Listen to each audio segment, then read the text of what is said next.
Being inducted into the Columbus Area Business Hall of Fame in 2012 is Tony Raimondo. Tony joined Behlen Manufacturing in Columbus as general manager for Wix Corporation in 1982. Before that, Tony spent several years of his career at large corporations. After receiving an engineering degree from Michigan Technological University in 1962, Tony went to work for General Motors. After a successful career at GM, Tony joined aerospace company Moog Incorporated, where he progressed to manufacturing manager and completed his MBA from the University of Rochester in 1972. He made the move to the Midwest in 1976, coming from western New York to Nebraska to take a job as general manager of Vickers, a hydraulics manufacturer in Omaha. In 1982, Tony joined Behlen Manufacturing at the age of 43, taking the reins of a successful, profitable company with plans for expansion. The next year, however, the federal government announced it would no longer subsidize grain storage facilities, and much of Behlen's grain storage market went away. By the end of 1983, revenues were down 50%. Behlen posted a $7 million loss, and Wix wanted to sell or liquidate Behlen. Tony, his lawyer, and two partners found a couple banks willing to take the risk, and on May 5, 1984, Tony, along with Steve McGill, Bob Behlen, and Dick Casey, returned Behlen to local ownership through a leveraged buyout of the company. Tony's goal was to grow the company out of debt, as opposed to a typical leveraged buyout where assets are sold off to generate cash. However, in the first few years, the losses and layoffs continued at Behlen.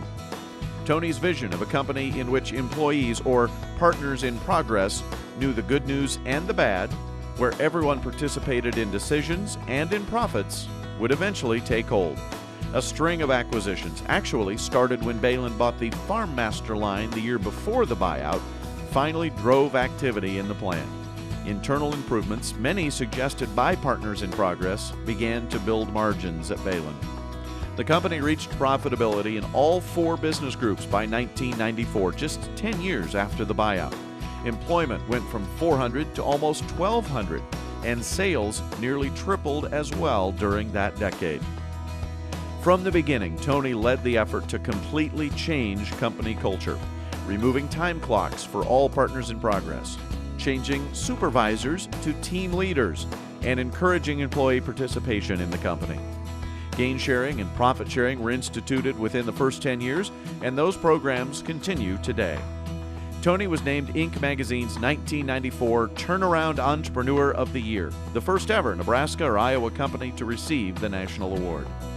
Since the buyout, 11 companies have been acquired, with much of that production moving to Columbus. Company sales reached $180 million in 2011, a revenue increase of 700% since the buyout was accomplished. Tony has been inducted into the Nebraska Business Hall of Fame. He has been given the Distinguished Leadership Award by the Nebraska Department of Labor.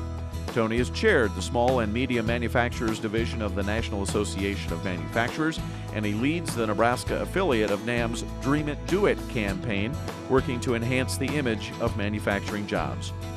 He was chosen by President George Bush to be the first ever federal manufacturing czar, though he later withdrew his name.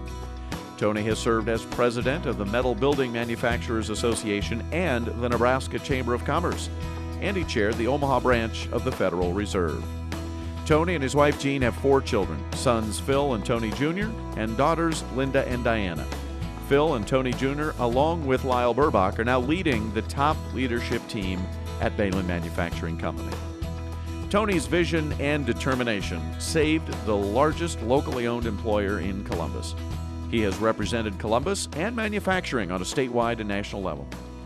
First of all, I'd like to thank all involved in selecting me. It's a true honor.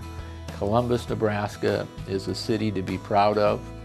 Our manufacturing in this area is globally competitive, and I'd like to personally thank the partners that we started the return to local ownership with, Dick Casey and Bob Behlen and Steve McGill and I in 1984 bought the whole of the donut. So have a little fun with that thought. And now we have a new transition team led by Phil and Tony Raimondo and Lyle Burback, and I'm really optimistic about the future of Behlen, especially with our terrific partners in progress who are out taking care of customers and being engaged employees, and that's what makes a difference at Behlen Manufacturing. Thank you again for this opportunity. The Columbus Area Business Hall of Fame is proud in 2012 to induct Tony Raimondo.